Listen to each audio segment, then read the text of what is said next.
Invito entonces a nuestro ponente con quien abrimos nuestras jornadas, una persona que ha colaborado también en pasadas ediciones de este coloquio. Me refiero a Alberto Bejarano, quien nos presentará su ponencia titulada Interpretación y palimpsestos de las lenguas, una mirada literaria.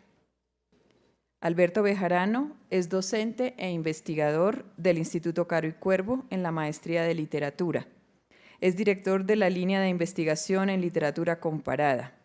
Ha sido docente e investigador en literatura, filosofía y artes en la Universidad Nacional, la Universidad de los Andes y la Universidad Javeriana, entre otras.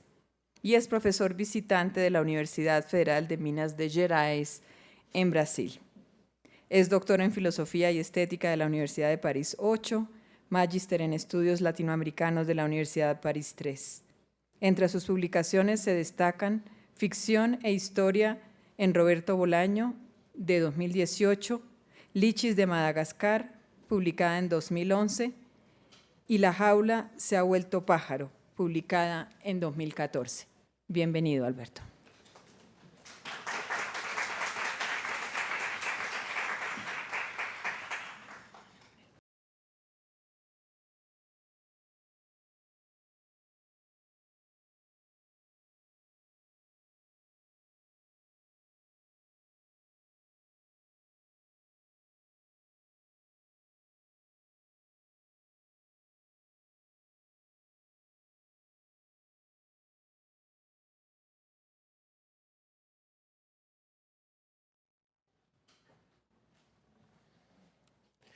Buenas noches. Bueno, un gusto estar acá con ustedes. Muchas gracias ante todo a Acti, a Janet, que nos une ya un largo camino. De hecho, nos conocimos en uno de estos coloquios, creo que fue en el 2013 en el externado, y después ella hizo el paso a ser editora, que es un trabajo también muy ligado a la traducción. Uno de los libros que se publicó justamente con la editorial Orbis, que les recomiendo, que es la editorial de Janet, aparte también del lindo libro del hombre que camina. Fue un libro de cuentos, también ese libro me ha permitido hacer un laboratorio de traducción. Bueno, muchas gracias a la ACTI, a Janet, a la Universidad del Rosario, a la Universidad de AN. Un saludo para todos los colegas y estudiantes.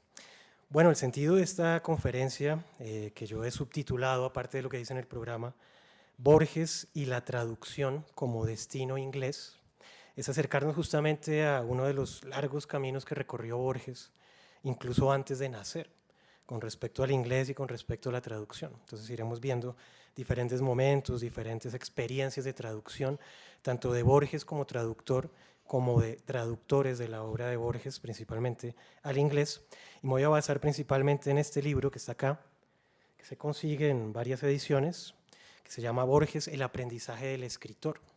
Especialmente el tercer capítulo, muy completo, muy amplio, que se titula La traducción. Se lo recomiendo, fue publicado en español en 2014 en Buenos Aires, originalmente publicado en inglés en 1971, y realmente es todo un laboratorio, porque es la experiencia de Borges con su traductor principal al inglés, Norman Thomas Di Giovanni, quien además escribió junto a Borges lo que se considera aún hoy la autobiografía más completa que hiciera Borges. Algo muy esquivo en su obra.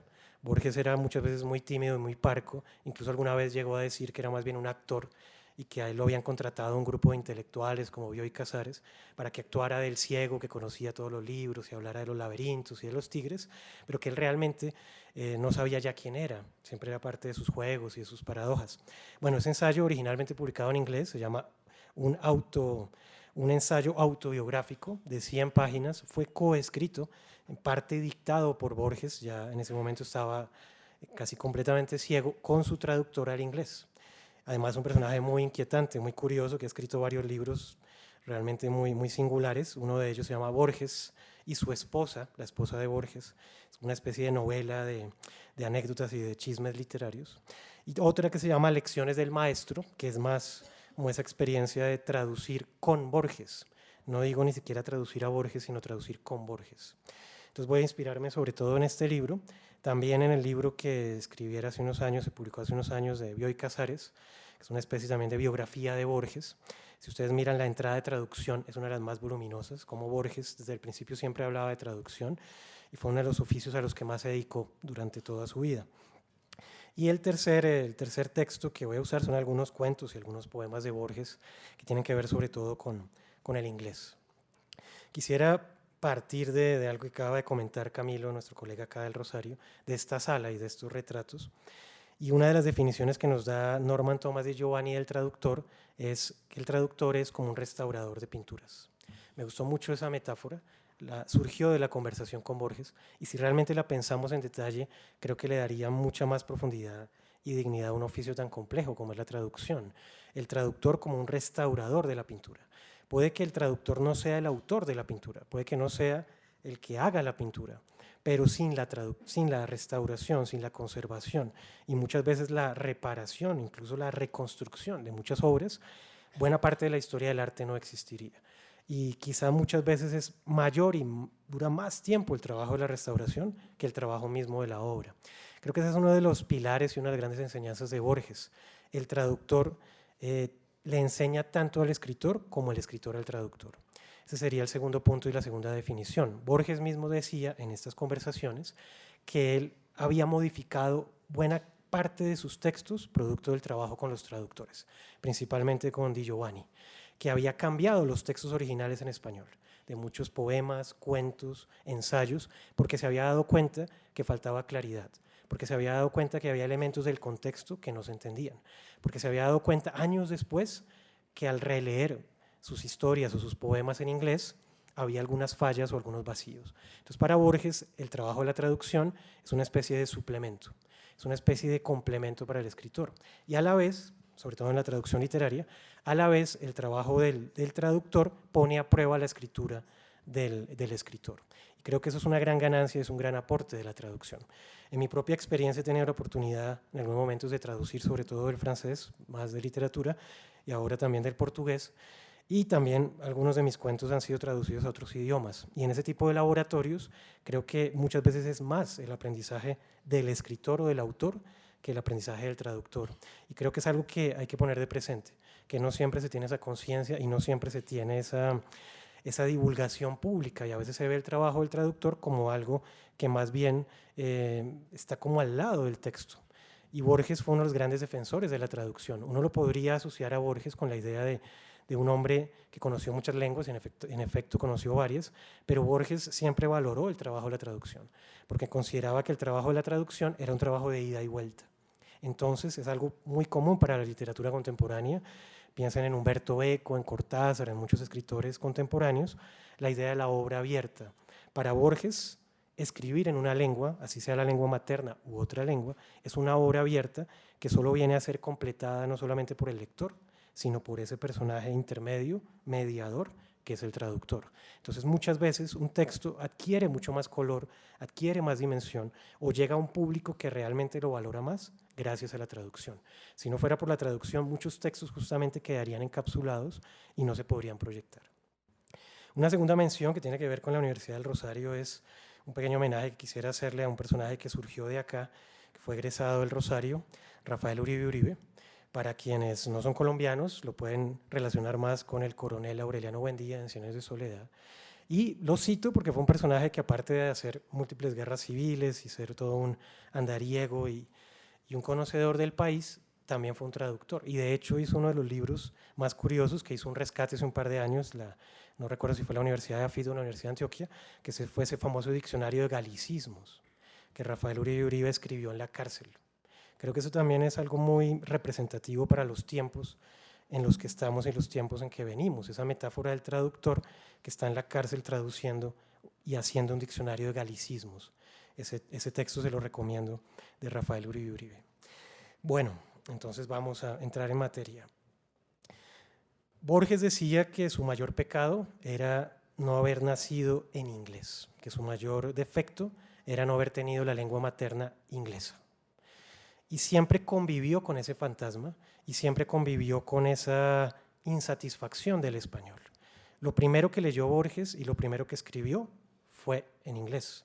De hecho, el primer texto literario de Borges, que él mismo mencionó muchas veces, lo escribió a los 10 años, firmado como Jorge Borges, en un periódico en Argentina, en Buenos Aires, y la gente pensó que era el papá, Jorge Borges, que de hecho era un psicólogo y también escribió una novela, y era un hombre muy culto de principios de siglo en Argentina. Jorge Borges, de una larga historia de inmigración inglesa, donde proviene buena parte de la familia de Borges. Y Borges lo primero que escribió fue una traducción del cuento de Oscar Wilde, El Príncipe Feliz. Y fue uno de los grandes orgullos de Borges. A lo largo de su vida siempre dijo que lo primero que él había escrito era una traducción y que lo primero que él había conocido de la literatura había sido en inglés. Con Borges siempre hay que medirlo con sus más y sus menos, inevitablemente. O sea, Borges fue un gran genio y monstruo de la literatura, pero era un hombre de amores y odios, tanto en su vida personal, no hablemos pues de la política ni mucho menos, como en la literatura también.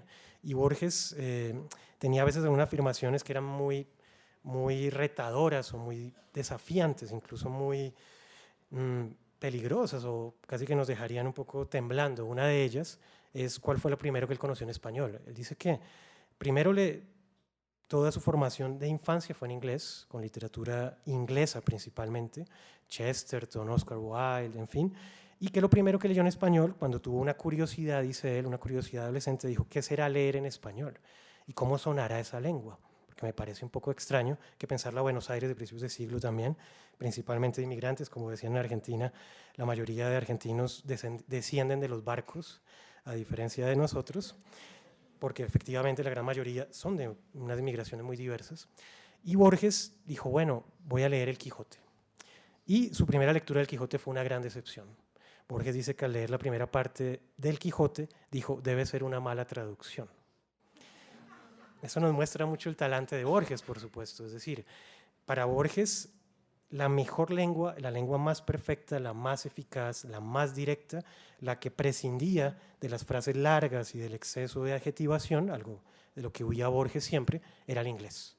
E incluso tenía muchos elogios por el alemán también, pero ante todo, a lo largo de su vida y al final de su vida, se aficionó tanto al inglés que a los 84 años empezó a estudiar sajón antiguo. Es decir, Borges fue profesor de la Universidad de Buenos Aires y en una de las anécdotas del libro cuenta que en 4 meses a sus estudiantes les dio un curso de literatura inglesa desde el siglo XII hasta mediados del siglo XX, en 4 meses, y dijo, bueno, se acabó la literatura inglesa, ¿ahora qué hacemos? Tenemos que ir a ver cosas un poco más serias, decía él. Entonces se acercó al islandés, las famosas sagas islandesas del siglo XI, y al sajón antiguo. Ese carácter enciclopédico de Borges, ese carácter de culto de las lenguas clásicas, de las lenguas antiguas. De hecho, Borges tuvo un bachillerato multilingüe en Ginebra, a donde después volvió a morir, que era un bachillerato en francés, en alemán y en inglés. Fue justamente al regreso a Buenos Aires, una Buenos Aires que ya había cambiado completamente en 1920, donde él se empieza a acercar al español. Pero como lo he dicho desde el principio, Borges se define a sí mismo como un huérfano del inglés. Borges decía que él le había fallado, o la vida le había fallado en 2 sentidos. Primero, que no había podido seguir la descendencia de su familia, que era morir en el campo de batalla, que prácticamente todos los miembros de su familia habían sido guerreros, habían muchos muertos en los campos de batalla, en Junín, en las guerras de independencia, en las guerras civiles de Argentina del siglo XIX, y que a él no le había tocado ese destino heroico, y que por eso le había tocado escribir. Y por otro lado decía que otro destino que le había fallado era haberse tenido que hacer cargo del español, que le había tocado escribir en español por defecto. Por lo tanto, y eso es lo que más nos interesa a nosotros, es qué tipo de relación tenía Borges con el inglés, con el español y con la traducción. Borges decía que esa incomodidad que sentía en el español lo llevó primero a convertirse en un escritor barroco. Lo que escribió en los años 20, sus primeros libros de poesía, Fervor de Buenos Aires, Luna de Enfrente, y sus primeros libros de ensayos, Inquisiciones, El idioma de los argentinos, muchos ensayos donde habla de estos temas, que después se desdijo de esos temas, tanto así que los excluyó de sus obras completas, porque le parecía que su obra de juventud, a los 20 años, no estaba a la altura ni merecía la pena ser republicada. Él contaba que cuando todavía podía ver un poco, caminaba por las innumerables librerías que hay en Buenos Aires, en Corrientes y en tantos lugares, y iba recogiendo esas primeras ediciones y las quemaba. Eso era Borges, ¿no? Y al mismo tiempo también nos contaba que en su biblioteca le daba mucha pena tener sus propios libros y que lo que más tenía era libros en inglés y lo que más tenía era literatura inglesa. Y que la gente que lo acompañaba y que iba a leerle en su casa se asombraba de que no tuviera libros de Borges. Y él decía que a él le daba pena estar al lado de Shakespeare, al lado de los grandes autores ingleses principalmente. Al mismo tiempo, Borges siempre fue muy duro y fue muy crítico de la literatura en español, tanto de la literatura española. Uno de los consejos que le daba a los jóvenes escritores, aquí en el aprendizaje del escritor, es no lean literatura española, no lean literatura en español. Siempre estuvo muy reñido y muy distante de la mayoría de escritores del boom. El género de la novela era algo que principalmente aborrecía. De hecho, hay una anécdota que se cita, que no se sabe si exactamente fue así, pero se cita mucho, de una pregunta a Borges de qué opinaba de Cien años de soledad, y supuestamente le habría dicho que le sobraban 50 años. A Borges hay que tomarlo siempre con pinzas. El caso es que Borges consideraba que el español y el francés eran lenguas menores, eran lenguas inferiores. Con el francés también tuvo una relación de amor y odio, principalmente de odio, de rechazo, sobre todo de la poesía francesa, que él consideraba que era una poesía de charlatanes, que era una palabrería. Todos los poetas que a mí personalmente me fascinan, Rimbaud, etcétera, a Borges no le interesaban. Borges consideraba que el inglés había alcanzado una capacidad de precisión y un estilo de expresión directa que ninguna lengua había alcanzado según él. Es algo que mantuvo a lo largo de su vida. Eso es lo que vamos a tratar de ver con algunos ejemplos y con algunos matices. Borges decía entonces que ese destino que le había fallado comenzaba con su abuela inglesa, que provenía de la ciudad de Staffordshire, me disculpan la pronunciación en inglés en este afrancesamiento mío, y que haciendo el árbol genealógico había encontrado que todos sus ancestros venían de las antiguas sagas y vikingos escandinavos que habían llegado a Inglaterra en el año 700 más o menos, de ahí lo último que él estudió al final de su vida. Entonces, él hace el árbol genealógico y de ahí parte el traductor para hacer ese ensayo autobiográfico a dos manos con Borges, parte de la familia de Borges. Entonces, sus abuelos, sus ancestros, su abuela inglesa que llegó a Buenos Aires porque su hermana se casó con un ingeniero de tantos que construyeron ferrocarriles y obras en Buenos Aires y en Argentina, su abuela le enseñó a leer y su abuela le leía en inglés y le leía sobre todo literatura inglesa del siglo XIX. A su vez, su padre, también traductor, como se dan cuenta, es toda una familia en torno a la inglés y la traducción, su padre fue traductor al igual que su madre. De hecho, dice el mismo Borges que algunas traducciones que se le atribuyen a Borges fueron hechas realmente por su mamá. Traducciones de Herman Melville, traducciones de Faulkner, de Virginia Woolf. Es algo que habría y daría para un laboratorio, por ejemplo, se podrían hacer muchas tesis sobre ese tema. Yo he dirigido varias tesis de traducción o sobre traducción o nuevas versiones de traducción, especialmente del francés, pero eso sería un tema muy interesante para un semillero, para un laboratorio, ver esa mano invisible de los traductores, muchas veces quién firma o si son varios los que trabajan. Habría que entrar justamente a esos archivos de Borges que están en la Universidad de Austin, Texas, donde podrían hacerse muchas investigaciones. Entonces el padre era traductor, la madre era traductor, y dice Borges que la primera novela que él leyó fue Huckleberry Finn, que fue una de las que más lo marcó para su obra posterior. Para Borges, ese destino inglés era algo que él llevaba de una manera mitológica. Borges era un escritor siempre fascinado por las mitologías, no solamente las mitologías de las culturas, sino las mitologías personales, un poco a la manera de todos los trabajos que hiciera en los años 60 y 70 Roland Barthes. Para Borges, su mitología, dice él, empieza con una sensación. Dice él, pienso en Waterloo como una victoria. Ahí ya está marcado un destino. Si uno piensa en Waterloo, en una inspiración más francesa, etcétera, casi todo el mundo vería Waterloo como una derrota, cuando fue vencido por segunda vez Napoleón. ¿Qué significa ver Waterloo como una victoria? Ese es el espíritu inglés de Borges. En segundo lugar, dice Borges que su formación, a propósito de lo que comentaban ahorita, su formación fue victoriana, la Inglaterra de la segunda mitad del siglo XIX. Y eso tiene que ver con sus gustos, con su forma de escribir, con su manera de ver el mundo, que por un lado le abre ciertas puertas y por otro lado le cierra otras. Por ejemplo, Borges nunca quiso saber nada de la literatura brasileña, no le interesó. Tenía una mirada bastante excluyente sobre la literatura brasileña, Si algo le interesaba la literatura portuguesa, era de la literatura más clásica de Luis de Camões, por ejemplo, pero no de la literatura portuguesa de grandísimos escritores como Guimarães Rosa y muchos otros. Ese espíritu victoriano de Borges lo llevó a concentrarse sobre todo en una serie de nombres y en una serie de literaturas que él consideraba que eran el centro del canon, a propósito de la reciente muerte de Harold Bloom. Para Borges, el centro del canon no podía ser otro que Shakespeare. El centro, no solamente de la literatura inglesa, sino de todas las literaturas, para Borges era Shakespeare. Sobre eso escribió mucho en su obra, le recomiendo un libro que se llama Las Memorias de Shakespeare. Y Borges quiso hacer una traducción de la vida y de la obra de Shakespeare. De hecho, hizo una traducción bien interesante a dos manos con Adolfo Bioy Casares de Macbeth, que es una de las obras que a Borges más le fascinó. Y fue un laboratorio de varios años, también otro tema para un semillero, para una tesis o para una investigación. ¿Cómo fue ese trabajo a dos manos con Adolfo Bioy Casares en la traducción de Macbeth, por ejemplo? Luego de Shakespeare, consideraba Borges que algunas obras, principalmente las primeras obras de William Faulkner, serían el segundo escalón de ese canon. Borges también fue traductor de Faulkner, tradujo Las Palmeras Salvajes, que tuvo una recepción muy diversa y tiene aún hoy una recepción muy diversa por el color o la influencia que le ponía Borges. Podríamos continuar y sería para todo un curso y para muchas conferencias la relación de Borges con la literatura inglesa y también con la literatura norteamericana, pero como les decía voy a basarme principalmente en este texto y en el tercer capítulo, la traducción. Hablemos un poco del contexto.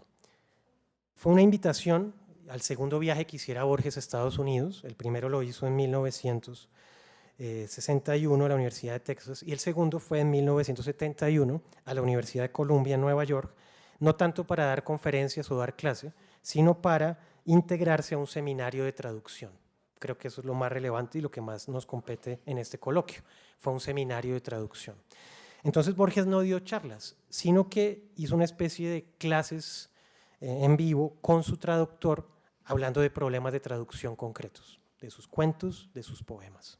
Y creo que eso es lo que más nos interesa y es donde tenemos más carne para hablar. El primer punto de ese seminario de traducción que nos plantea Borges y su traductor, Norman Tomás Di Giovanni, es el tipo de relación que se puede construir entre un escritor y un traductor. Para Borges y para Di Giovanni se trata de una relación íntima. Así lo dice Borges. Es una relación, dice Borges, que lo motiva y lo lleva a la reescritura.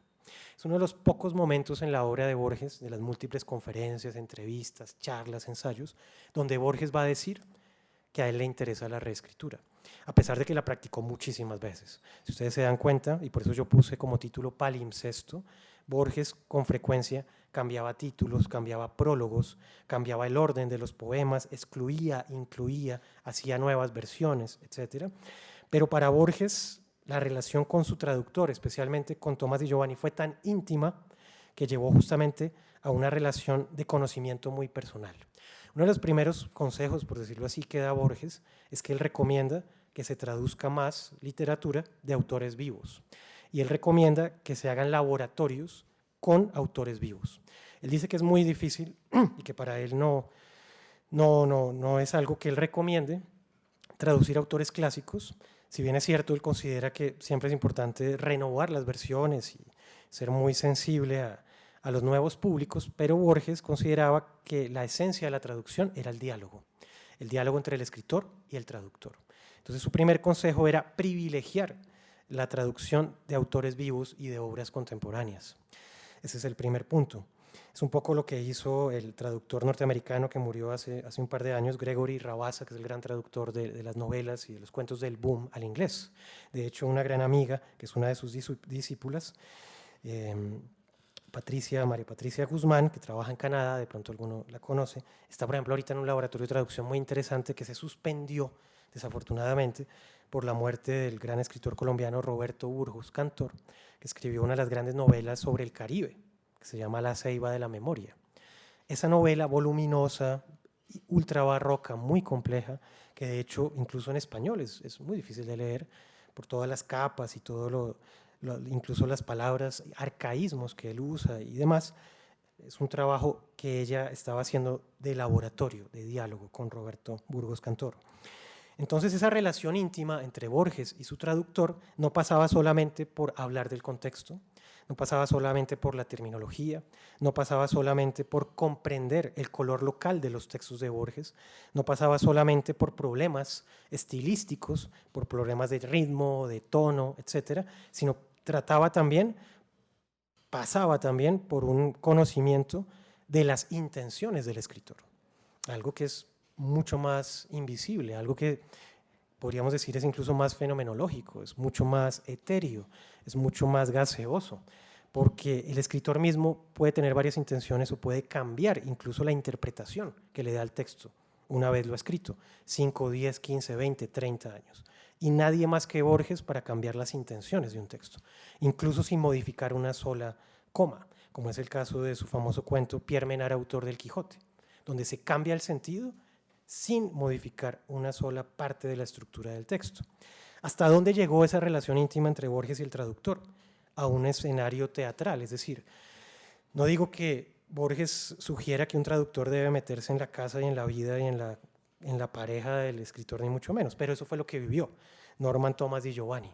Se metió tanto en la vida de Borges que incluso fue, no digamos el causante, pero fue uno de los detonadores y fue uno de los cómplices del divorcio de Borges de su única esposa.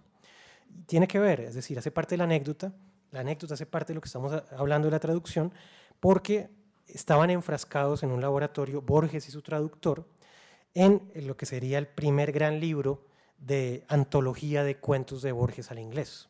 Y es algo que surgió en esa visita de Borges, recién casado, fue la luna de miel que le regaló a su pobre esposa y demás, que además no le gustaba la literatura ni le interesaba absolutamente nada de esto.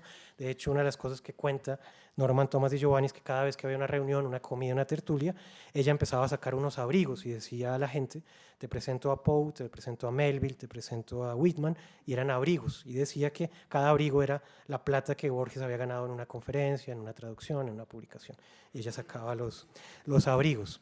El caso es que Borges, en la viaje de luna de miel, ya era un hombre mayor de 70 años, hace ese viaje a Estados Unidos a hacer este coloquio y a hacer este seminario de traducción, y lo invitan a hacer la primera gran antología de sus cuentos al inglés.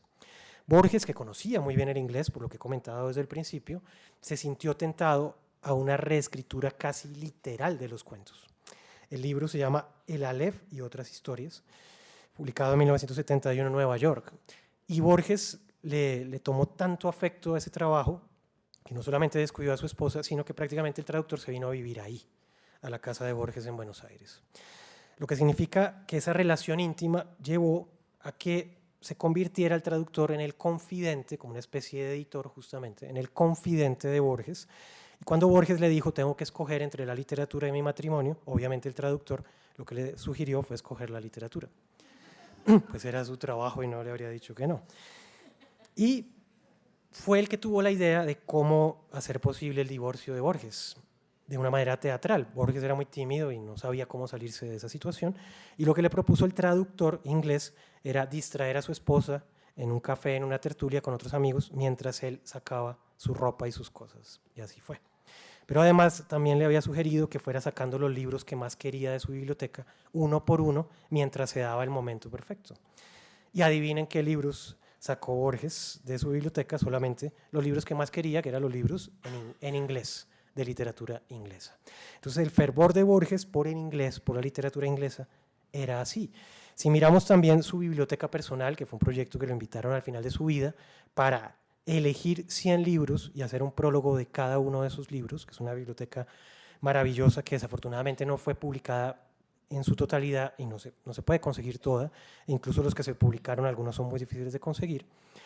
Esa biblioteca se llama Biblioteca Personal de Borges, la gran mayoría, más del 60%, son obras en inglés. Eso también es otra evidencia, otra prueba de cuál es el lugar del inglés en la obra de Borges.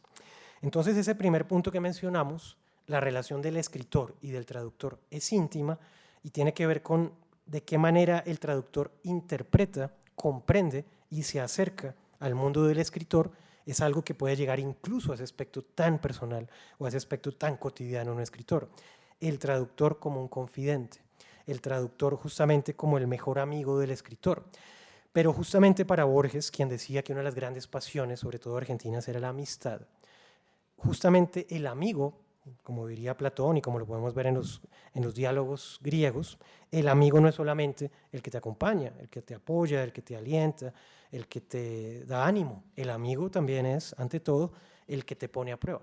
El amigo también es el que te lanza ciertas preguntas incómodas. El amigo es el que te sugiere dilemas, disyuntivas. Entonces, cuando hablamos de una relación íntima entre el escritor y el traductor, no es una relación de complacencia.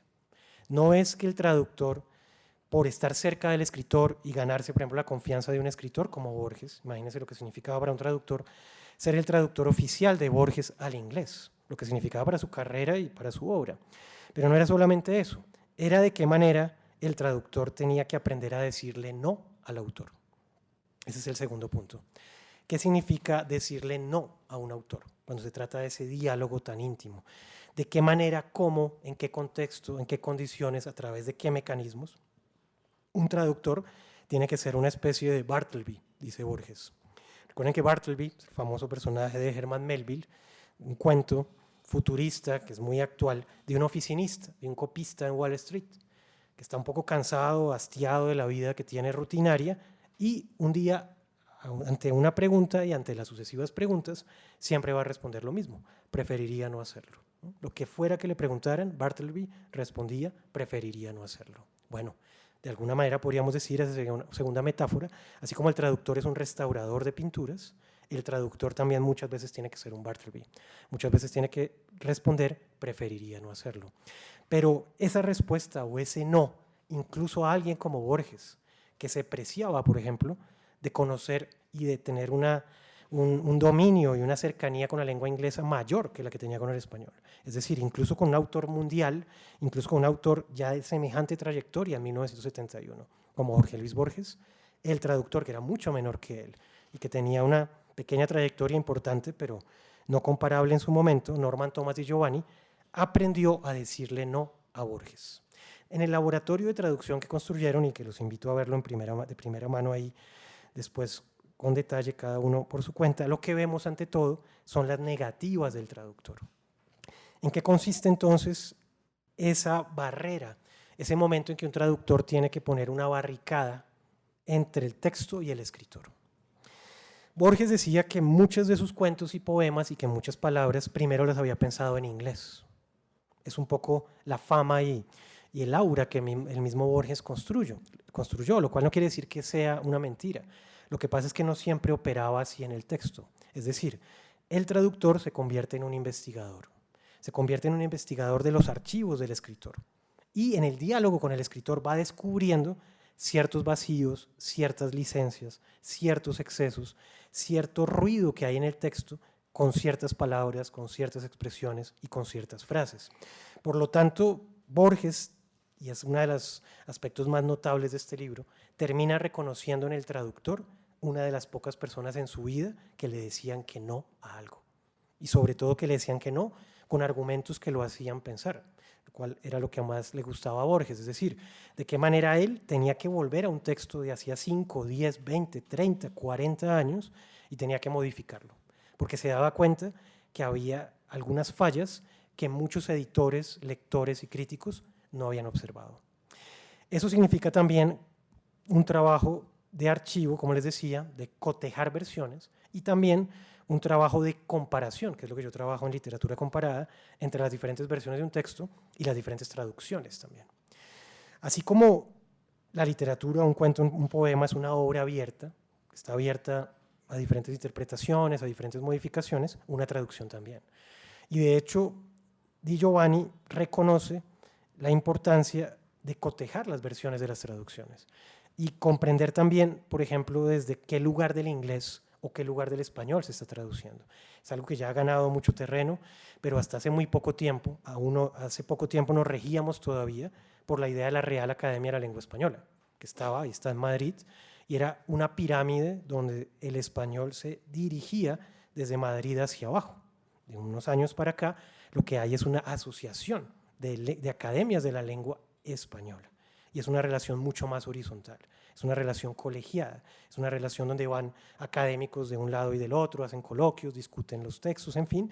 En una entrevista en estos días, hace 8 días, de Vargas Llosa, decía que eso era algo más bien nocivo, es decir, que esa apertura, que no le gusta mucho la democracia en ninguno de sus aspectos, le parecía que eso era algo muy, muy desagradable porque entonces se metía cualquier palabra y que ya no había un filtro, como una desconfianza de que tanto indio, cholo y negro de las Américas supiera tanto español como en Madrid, según él, pues.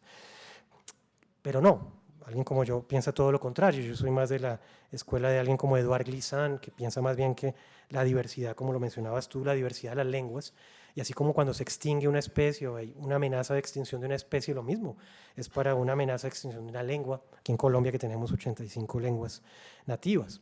Entonces es más bien una ganancia el hecho de que ahora ya no consultemos solamente el diccionario de la Real Academia, sino que consultemos el diccionario panhispánico de dudas, que consultemos el diccionario colombianismos. A propósito, hago la cuña para nuestros visitantes, que publicó el Instituto Caricuervo el año pasado, pero así como está el diccionario de argentinismos, mexicanismos, bogotanismos, antioqueñismos, galicismos, etcétera. Es decir, yo creo que no solamente un traductor, un intérprete, sino ante todo un escritor y un lector, en su casa debería tener todo ese arsenal y esa batería de diccionarios, o bueno, virtualmente, pero ante todo es ver esa oportunidad de la diversidad, de lo panhispánico. Es algo reciente, que en la época de Borges no se entendía muy bien. Entonces dice Di Giovanni que el primer problema que él encontró en las traducciones anteriores de la obra de Borges al inglés era que se habían hecho con español de España, en los años 50 y en los años 60. Eso significaba muchos problemas terminológicos, mucha incomprensión de modismos y mucha incomprensión incluso de la sonoridad o de la transcripción misma de las palabras.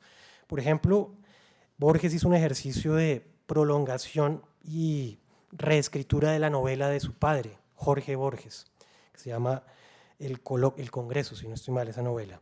Y habla mucho de Paraná, pero el traductor creyó que era Panamá. Entonces toda la novela habla de Panamá. Entonces imagínense ustedes, pero suena parecido, Paraná en el Río de la Plata, Panamá en el trópico al que tanto le huía Miguel Antonio Cabro y compañía. Entonces, un pequeño detalle, que por supuesto no es pequeño, pues, destruye completamente un texto. Pero eso tenía que ver con ¿qué? Con el desconocimiento de ¿qué? De la cultura, de la geografía, y con esa idea que había todavía en los años 50 y 60 de que la traducción y el español debía aprenderse en España.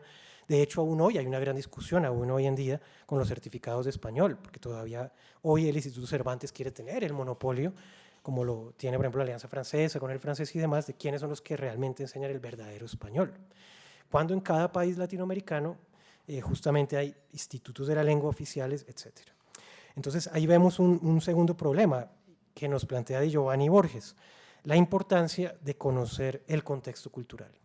Entonces, el tipo de traducción depende también de la inmersión del traductor, de dónde viene, de dónde proviene, cuál es su experiencia, cuál es su relación con la geografía. Por ejemplo, en Borges, sobre todo en los cuentos del siglo XIX, decía Borges que de lugares pequeños, la oralidad olvidados, también era una de las grandes fuentes, y uno de García Márquez también. Por lo tanto, la formación de un traductor no era solamente el traductor no puede contentarse simplemente un conocimiento de los dos idiomas, completar, que de hecho justamente es un gran problema un sentido, traducir cuando tiene que investigar la lengua materna. Y por eso decía otra, Borges que lo mejor era ese diálogo, notables sus excepciones, es mucho más complejo, pero la relación con la oralidad es algo que a veces se un poco, es decir, y yo entiendo que es algo fundamental esa profesionalización de la traducción, pero pienso que también es muy importante, como decía Borges, no cerrar la ventana de lo popular, de lo oral. Es decir, que un traductor debe nutrirse de estudios clásicos, de estudios de la lengua, de estudios literarios, de estudios culturales,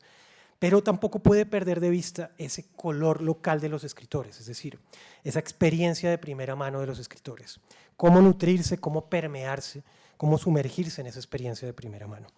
Y decía Borges que cuando él escribía, igual que lo decía, por ejemplo, Juan Rulfo y otros grandes escritores latinoamericanos, buscaba la oralidad, es decir, que trataba de escribir para que alguien leyera sus textos como si los estuviera escuchando. Recuerden esa famosa anécdota de Juan Rulfo, cuando le preguntaron por qué no había vuelto a publicar, por qué no había vuelto a escribir, y Juan Rulfo dijo: porque se murió mi tío y él era el que me contaba las historias. Claro, uno dice, es en parte coloquial, en parte es algo divertido, pero si lo pensamos en el fondo, ¿a qué se refería Rulfo? a que era la forma como la contaba el tío, no era tanto las historias en sí mismas, que mucha gente la había vivido, sino era cómo la contaba él, con qué ritmo, con qué tono, con qué timbre, con qué pausas. Es como cuando uno escucha una historia en la calle, hay gente cuando cuenta un chiste que lo cuenta mejor que otro. Entonces, ese es el punto. La relación con la oralidad es cómo nos acercamos a una inmersión con la lengua que sea lo más profunda posible, es decir, que no sea una relación de larga distancia y no sea una relación de control remoto, de lejanía, sino que la relación con la lengua extranjera sea una relación de proximidad. De ahí la importancia de los intercambios académicos, de residencias de escritura. Cada vez se ha avanzado más en el mundo de las residencias de traducción. Por ejemplo, eso es una gran ventana, es una gran oportunidad, tener una beca para hacer una residencia de traducción. El año pasado estuve en un gran coloquio de João Guimarães Rosa, el gran escritor brasileño. Era un coloquio de todos los traductores de Guimarães Rosa en el mundo. Había 15 lenguas. Y se hacía, o se hace, cada año, cada 2 años, en el pueblo natal de Guimarães Rosa, que es Cordisburgo, que es un pueblo pequeñito como Aracataca, aquí en Colombia, como Macondo, para la literatura brasileña, y había traductores de 15 lenguas. Y ante todo, ellos querían, y lo que más valoraban era nutrirse de cómo recitaban y cómo leían, o incluso decían de memoria las coplas del libro Gran Vereda Sertão de Guimarães Rosa, los niños de los colegios de las veredas, como si uno fuera a leer Cien años de soledad con los niños de las veredas de la zona bananera. ¿Qué tipo de experiencia hay ahí? Es decir, cómo uno puede captar esa sonoridad. Entonces, para Borges decía, lo más difícil de la traducción no era ni siquiera el significado, sino la sonoridad. Y aquí tendríamos un cuarto punto. Para Borges habría 2 tipos de traductores literarios: los que traducen cuento, prosa, novela, ensayo, y los que traducen poesía. Es una gran distinción que establece Borges y creo que es interesante para pensarla.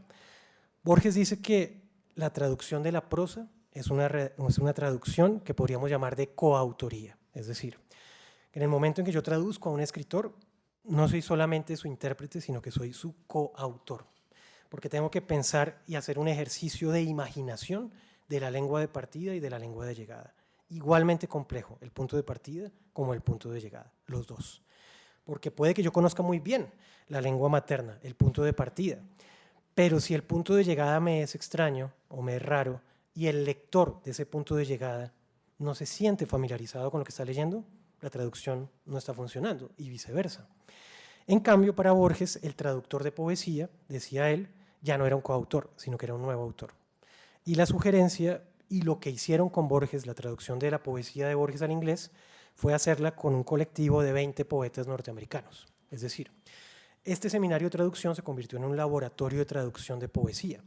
Es una lástima que me gustaría muchísimo estar mañana en lo que nos van a mostrar del taller de traducción del Cari Cuervo del gran poeta francés Blaise Cendrars, que a mí me fascina lo que van a hacer mañana en la noche, pero tengo una clase nacional y no puedo venir, pero es algo así, es decir, un laboratorio de poesía implica partir de unas versiones, pero luego que un poeta conozca o no conozca la lengua de origen, se asegure, o por lo menos trate en lo posible, de que eso sea un poema y que no sea simplemente una transposición de un sentido con una cierta musicalidad. Entonces son 2 métodos diferentes, ese es el cuarto punto. Para Borges y Di Giovanni, una cosa es ser traductor de prosa y otra cosa es ser traductor de poesía.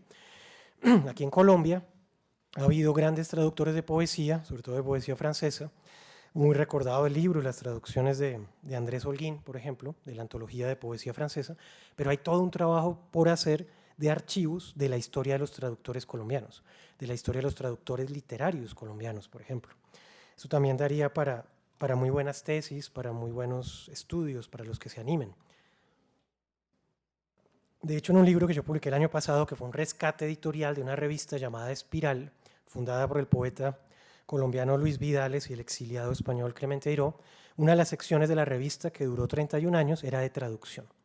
No solamente de traductores colombianos, sino de traductores latinoamericanos, y hay más de 10 lenguas y hay más de 100 textos traducidos, incluidos, por ejemplo, un fragmento de una primera versión del Ulises de Joyce y otras cosas por el estilo. Entonces, ¿qué significa traducir prosa? ¿Qué significa traducir poesía? Traducir prosa para Borges es un ejercicio de coautoría. Traducir poesía es un ejercicio de autoría. Entonces ahí estamos ya en otro estatuto del traductor. El traductor ya no es solamente un acompañante, un coautor de una versión a otro idioma. Para Borges, traducir poesía, inevitablemente, casi que es convertirse o ser poeta. Para Borges, dentro de su perspectiva, no es posible ser traductor de poesía, sino ser lector de poesía, y casi que no es posible darle la versión final en la lengua de llegada, si no se es poeta. Ese ejercicio, que le recomiendo el otro libro que se llama Un ensayo autobiográfico de Borges, nos muestra las diferentes versiones de los poemas de Borges traducidos por diferentes poetas norteamericanos. Entonces hubo 5, 6, 7 versiones del mismo poema y algunas aparecieron al mismo tiempo. Otro ejercicio interesante, ¿no? No necesariamente debe haber una única traducción. Por ejemplo, en poesía puede haber 2 o más versiones del mismo poema, que le permita al lector ver justamente las dificultades y las posibilidades de esas traducciones. Bueno, ¿qué otro punto? ¿Cómo más se definía Borges con respecto al inglés y a la traducción? Decía Borges que todos sus grandes honores y sus grandes premios y sus grandes logros tenían que ver con el inglés. El primer premio literario que ganó por el libro de ensayos Inquisiciones, que después maldijo de él y lo excluyó y demás, con la plata que ganó con ese premio, se compró la famosa 11ª edición de la Enciclopedia Británica, de donde partieron muchos de sus cuentos, Pierre Menard y muchos otros, ¿no? ¿Dónde más está presente esa influencia del inglés y de la cultura inglesa y de la traducción? Decía él, cito, trataba de ser lo más desdichado posible, una suma de Hamlet. Todo ese origen y ese destino inglés. Fue profesor de la Universidad de Buenos Aires, de la Cátedra de Literaturas Clásicas Inglesas y Norteamericanas. También fue profesor de literatura de la Asociación Argentina de Cultura Inglesa. Hizo múltiples traducciones. Después fue profesor de Cátedra de Literatura Inglesa y Norteamericana hasta 1968. Y dijo Borges en su discurso de inauguración, sin darme cuenta, me estuve preparando para este puesto toda mi vida. En Argentina me llaman inglés, pero no me gusta el té, la familia real, los deportes, ni la devoción fanática por Shakespeare. Todo eso es viendo ese retrato y esa forma de ser de Borges. Al final de su vida, en los años 60-70, Borges descubre la literatura norteamericana. Quedaría para otra charla y para otro tipo de comentarios, pero creo que es algo que también vale la pena por lo menos mencionar. Borges, cuando conoció Estados Unidos por primera vez en un viaje a Texas, 1961, le impresionó lo que vio, y se los leo literalmente. Tuve una extraña sensación oyendo a los obreros que cavaban una zanja y hablaban en inglés, idioma que hasta entonces creí negado para esa gente. Fin de la cita. Les dije desde el principio, Borges hay que verlo con cuidado, ¿no? Hay muchas cosas que admiramos y nos parece un autor total, pero también tenía unas salidas en falso un poco delicadas.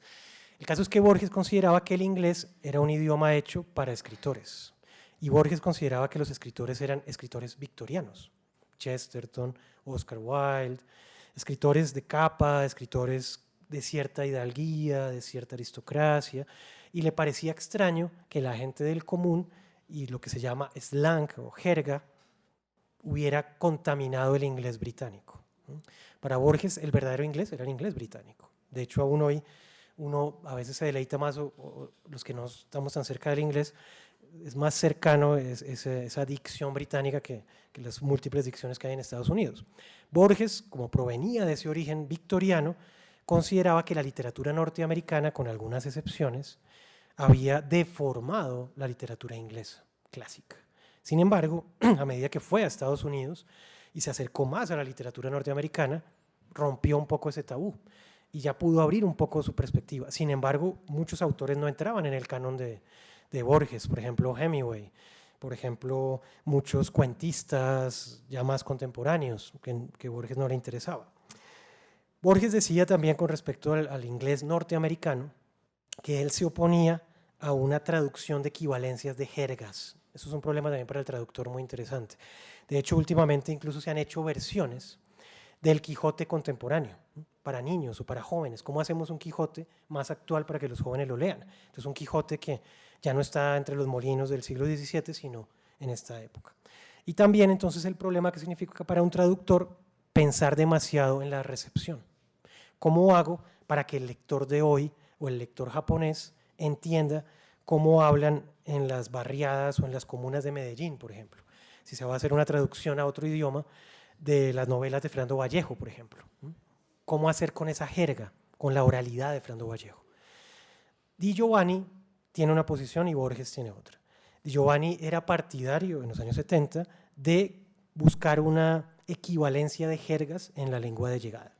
Es decir, si los jóvenes de las barriadas de Medellín en los años 80 hablaban de cierta manera, habría que buscar lo popular en Japón o en China o en la India de los jóvenes de los barrios populares y utilizar esas expresiones. Borges estaba completamente en contra de eso, una mirada mucho más clásica. Para Borges había que evitar la contaminación de las jergas, es decir, había que defender de todas maneras para Borges un cierto tronco del idioma de llegada, es decir, que para Borges no había que abusar del color local. Recuerden que esta conferencia ante todo es sugerir problemas y pensar situaciones a las que se enfrenta de manera muy práctica un traductor. ¿Cómo encuentro esa traducción? ¿Qué tipo de equivalente yo voy a decidir usar para decir cómo habla un sicario de Medellín en las novelas de Fernando Vallejo? ¿Voy a utilizar lo que se parezca más a un contexto parecido? ¿Voy a apelar a ese registro o voy a buscar una traducción más estándar? El mismo Borges lo vivió con el trabajo de Di Giovanni, con las traducciones sobre los compadritos, los malevos y todas las historias de Palermo y del tango a principios de siglo. Ese es otro problema que siempre nos pone a pensar. Bueno, un par de definiciones que nos pueden servir. Estas las tomo del otro libro, que se llama Borges por Bioy Casares.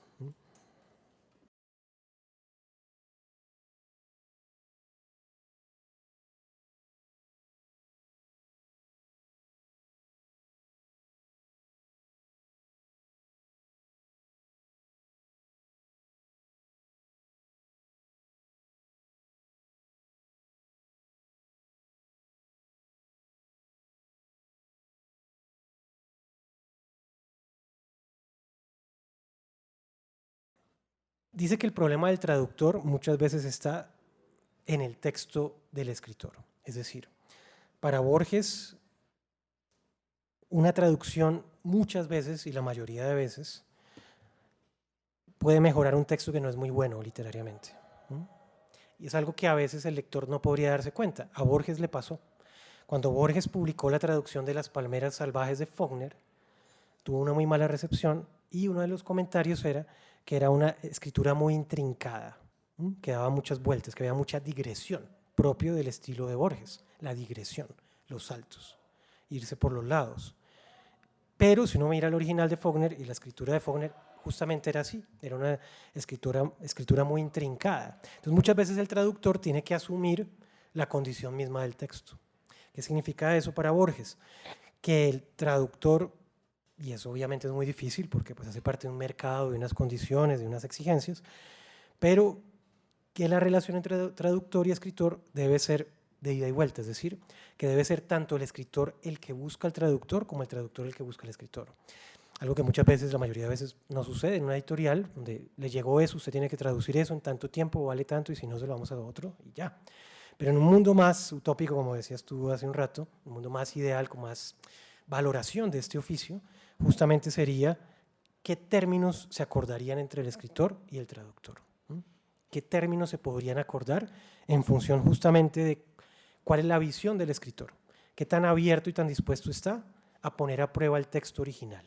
Para Borges, un texto literario no es un texto sagrado, mucho menos sus propios textos. Es decir, cualquiera de sus textos estaba abierto a discusiones de sintaxis, de gramática, de puntuación, de ortografía y demás.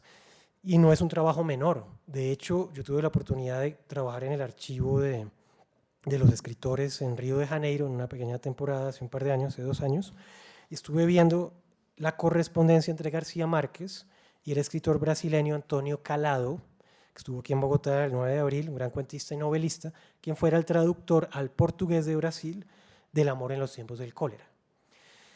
Fue la única traducción grande que hizo del español Antonio Calado. Y fue muy interesante ver la correspondencia de ellos dos, de García Márquez y de Antonio Calado, porque Antonio Calado hizo este mismo ejercicio de Di Giovanni con Borges. Se metió tanto en la escritura de García Márquez en El amor en los tiempos del cólera que empezó a corregirle la novela. O sea, García Márquez ya era premio Nobel, empezando por ahí. Segundo, tenía una trayectoria en estatura mundial. Antonio Calado era un escritor muy importante en Brasil, obviamente menos conocido en el mundo, y aparentemente tendría mucho menos conocimiento del español, que no era su lengua materna, que García Márquez. Y sin embargo, García Márquez en las cartas va aceptando y se va dando cuenta de problemas de sintaxis, de gramática, de puntuación e incluso de ortografía. Y cuando vemos los archivos de García Márquez que están disponibles en línea en la Universidad de Texas, hubo después otra edición del Amor en los tiempos del cólera que incorporó las sugerencias, anotaciones y correcciones del traductor Antonio Calado. Entonces, podemos estar hablando de Borges, de Shakespeare, de García Márquez o de cualquier escritor, quien sea, su obra siempre es susceptible de tener relecturas y de tener ajustes. Y justamente lo interesante de un escritor como Borges es que estaba abierto a eso. Yo creo que ese es uno de los grandes magisterios de Borges y es una de las grandes lecciones que nos pueden servir escritores, académicos y traductores, y es ver nuestro trabajo como una obra abierta. Es decir, se trata de versiones, se trata entre comillas de work in progress, que después puede haber otra versión con más tiempo, con mejores condiciones, con otra intimidad, con un mayor reconocimiento, con una mayor comprensión de la labor del traductor, pero también depende mucho de la actitud del escritor. Es decir, yo creo que una de las cosas que uno puede sacar acá en limpio de esta experiencia de Borges es cómo el traductor depende tanto de la actitud del escritor. Y creo que, así como Borges decía, cada escritor inventa sus precursores, podríamos decir, cada traductor inventa sus escritores. Es decir, a veces depende más de qué tipo de escritor escoge un traductor para poder hacer este tipo de laboratorio, para hacer este tipo de seminarios, que viceversa. Porque muchas veces o al escritor no le interesa tanto el resultado final, porque puede ser una lengua que no conoce en absoluto, por lo tanto no es mucho lo que puede decir, o incluso una lengua que conozca, justamente va a creer que conoce mucho más de lo que realmente conoce de esa lengua, como es el caso de Borges. Por mucho que Borges proviniera de esa saga islandesa, escandinava, británica, de su abuela, de su mamá, de su papá, de todo el mundo traductor, él con esa experiencia profunda del inglés, pero cuando se trata de problemas prácticos y ejemplos concretos, el traductor era el que tenía más voz y tenía muchas veces más conciencia que el mismo Borges. Último problema que voy a tratar y con eso vamos llegando a las conclusiones.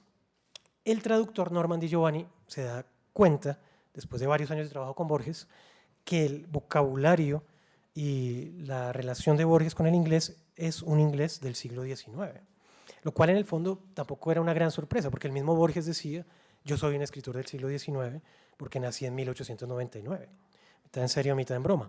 Pero por todo ese origen victoriano que he comentado, Borges empleaba un inglés, ante todo británico. Entonces voy a dar un par de ejemplos. Decía Borges, yo todavía prefiero decir lift en inglés británico que elevator. Prefiero decir dust bins que garbage cans, etc., ¿no? Entonces Borges privilegiaba al momento de revisar las traducciones en inglés, y Borges le corregía al traductor privilegiando palabras británicas, pero además palabras arcaicas, muchas de ellas en desuso, que incluso muchos lectores ingleses, y ahora en el Brexit mucho más, no comprenderían. Es una caída del conocimiento inmensa. Entonces el traductor identifica algo que no necesariamente es un problema literario, pero es una situación literaria de Borges. Que si Borges pensaba muchos cuentos y poemas en inglés, ese inglés era un inglés británico del siglo XIX, victoriano, que abusaba de los arcaísmos. Es decir, que un lector de hoy, muchas de esas expresiones no las podría comprender, ni siquiera un lector británico de hoy, lo cual también supone un problema práctico para la traducción. Otro asunto interesante, dice Borges, es esta definición de la relación entre traductor y escritor. Dice así: no nos pensamos como dos hombres cuando trabajamos juntos. Somos dos mentes intentando el mismo objetivo. Creo que es una muy buena definición de este tipo de trabajos, ¿no? No nos pensamos como dos hombres cuando trabajamos juntos. Somos dos mentes intentando el mismo objetivo. Entonces, ¿cómo se puede dar ese tipo de diálogo? Y luego, por último, Borges y Giovanni nos muestran cuál era su método de trabajo. Entonces voy a mostrar el método brevemente con un par de ejemplos. Recuerden la distinción que hicieron de cuento y poesía, ¿no? Dos tipos de trabajos diferentes. Este era el orden de trabajo. Están las grabaciones en el libro. Primero, antes de hablar del texto, se hablaba del contexto. El método de trabajo de Borges con Norman Di Giovanni. Primero, hablar del contexto. Una entrevista en la que el traductor trataba de sacar la mayor cantidad de detalles, por menores que fueran, del contexto en el que el escritor escribió ese cuento y el contexto de enunciación del cuento. Entonces, si Borges escribió el cuento El Sur en 1936, después de una enfermedad en la que casi muere y después de la muerte de su padre, ¿qué tiene que ver eso con el tipo de cuento? Y luego, ¿cómo era Buenos Aires en 1900? ¿Cuáles eran los nombres de las calles, de los barrios? ¿Cómo se pronunciaban? Y el traductor tomando notas, grabando y tomando notas. Antes de hablar del texto, primero el contexto. Segundo, la intención. De qué manera el traductor tiene que tratar de tener lo más claro posible qué tipo de cuento es. En el caso de Borges, ¿es un cuento policíaco? ¿Es una parodia? ¿Es un cuento fantástico? ¿Es un cuento filosófico? ¿Es un cuento híbrido? ¿Es un ensayo? ¿Es un ensayo-cuento? Es decir, ¿cuál fue la intención del escritor? Antes de leer el texto.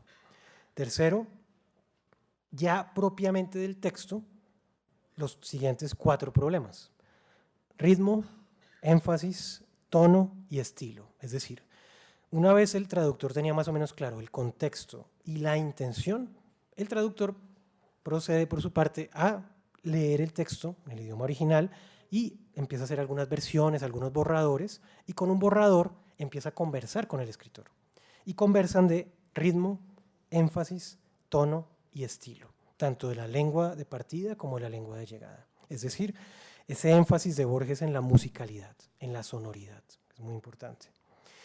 Los ejemplos, ya por razones de tiempo no podremos citar mucho, pero lo pueden ver en el libro, son los siguientes.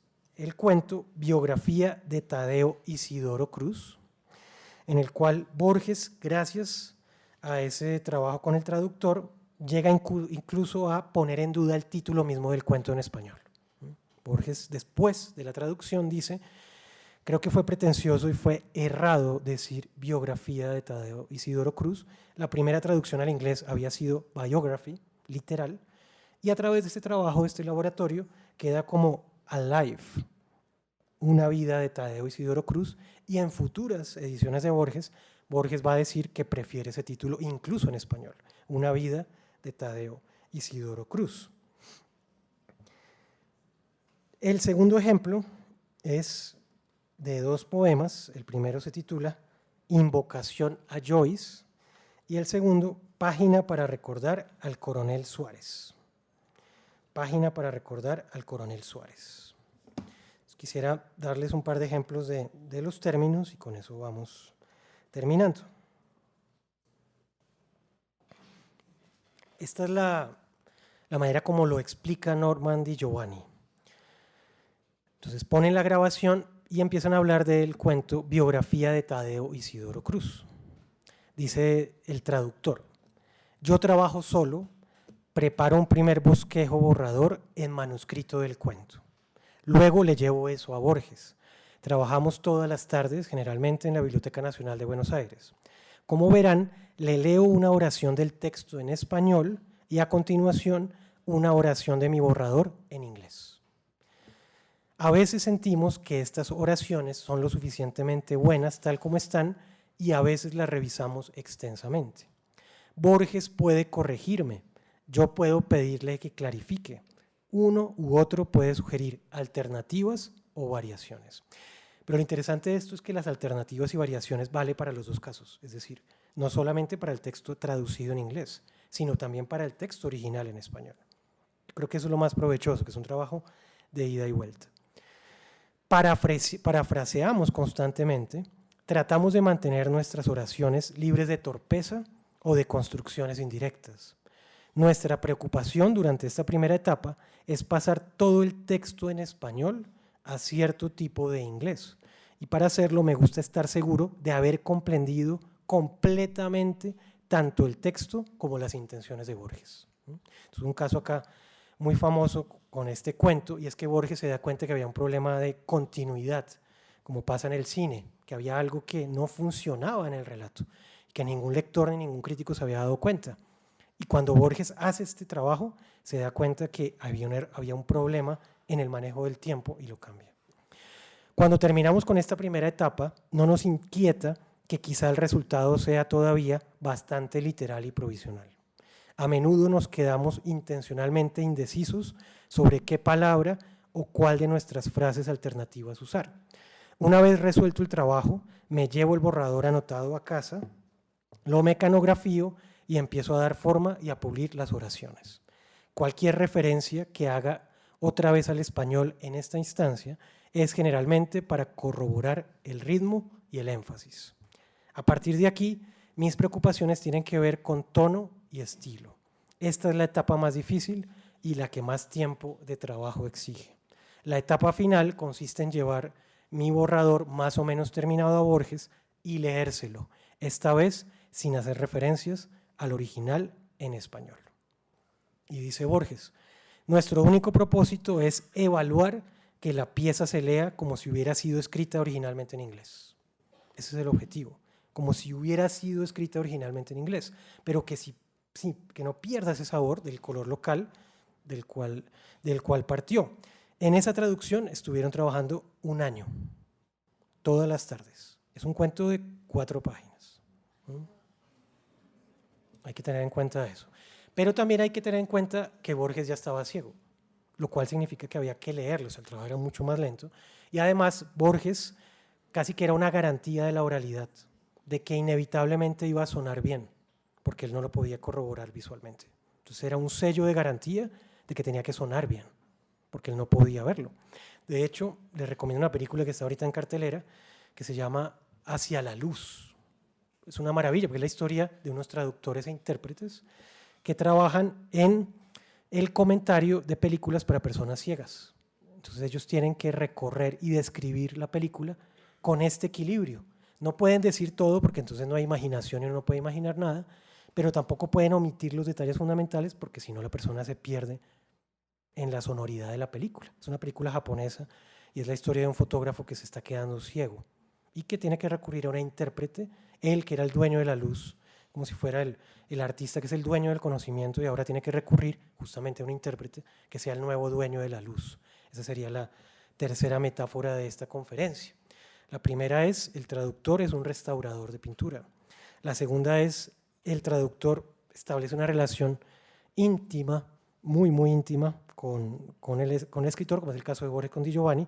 Y la tercera es, cómo un intérprete se convierte justamente en un mediador de esa luz que el autor incluso pudo haber perdido, porque el autor puede haber olvidado cuál era la intención de ese cuento, o el autor puede estar incluso en contra de lo que había escrito en algún momento, ya no puede volver, el traductor lo ayuda a volver. Es como una especie de Tiresias, recuerden el famoso personaje griego. En últimas, como conclusión, creo que el magisterio del aprendizaje del escritor es también el aprendizaje del escritor con el traductor.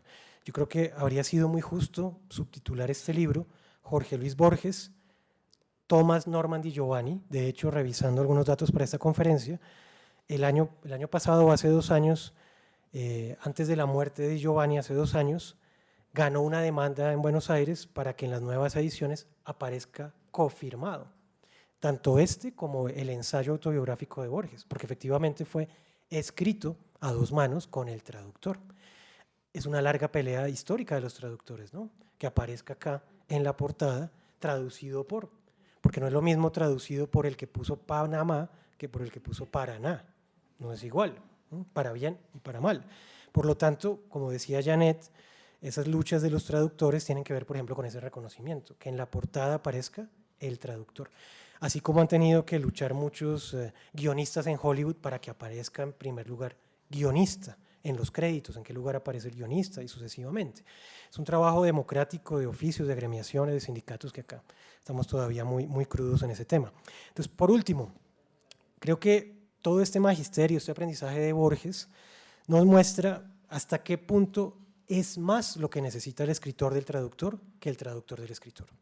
En la medida en que el escritor va a ponerse a prueba gracias a un buen traductor, porque va a tener que regresar a su origen, va a tener que revisar sus propias bases con su lengua materna, la gramática, la sintaxis, la puntuación, la ortografía y muchos otros elementos de la lengua, que así sea un premio Nobel, como García Márquez o Borges o quien sea, no quiere decir que no tenga que seguir aprendiendo siempre, por un lado.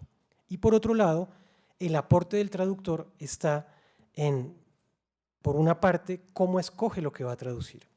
Algo que por supuesto no siempre está en las manos y no depende la mayoría de veces del traductor, pero por lo menos en literatura yo sí pienso que un trabajo que se puede hacer, por lo menos con los escritores que estén dispuestos a ello, es trabajar en laboratorios y semilleros de traducción, que no sea un trabajo anónimo en la sombra, como muchas veces pasa con la parte visual también de los libros, y es que alguien lo hace el diseño y le llega al escritor y ya, y no se sabe por qué ni cómo, y muchas veces la portada traiciona también al libro. Entonces, creo que la gran enseñanza de Borges es hacer este tipo de eventos, ¿no? Coloquios de traducción, semilleros de investigación, seminarios de traducción, y ante todo romper la idea de desigualdad de que arriba está el autor y abajo está el traductor, y privilegiar una relación más democrática, más horizontal, de aprendizaje mutuo. Muchas gracias.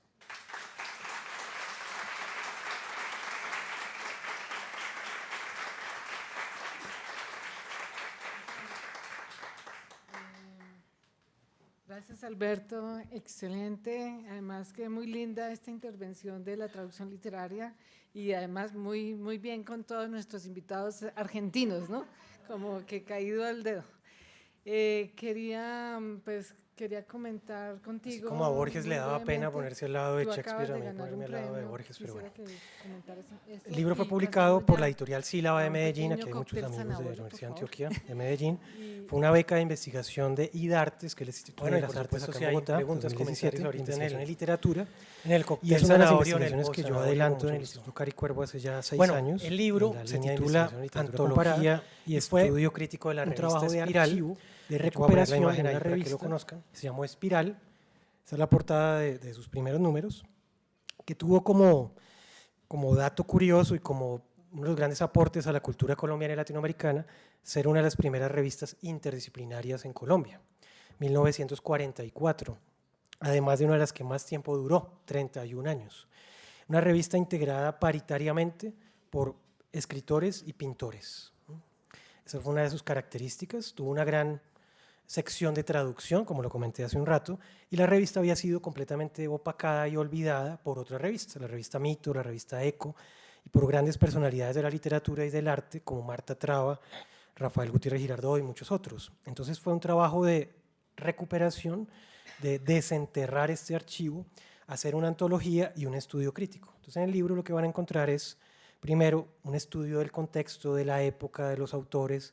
Hay unas notas bibliográficas de todos los autores que participaron, y fue una revista que tuvo una dimensión continental, que creó redes intelectuales, redes de traductores, por ejemplo, que es algo que nos interesaría mucho, redes de artistas, sindicatos gremiales. Entonces existió en Colombia en 1946, antes de la violencia, un sindicato de artistas, escritores y pintores, ¿no?, en esa época.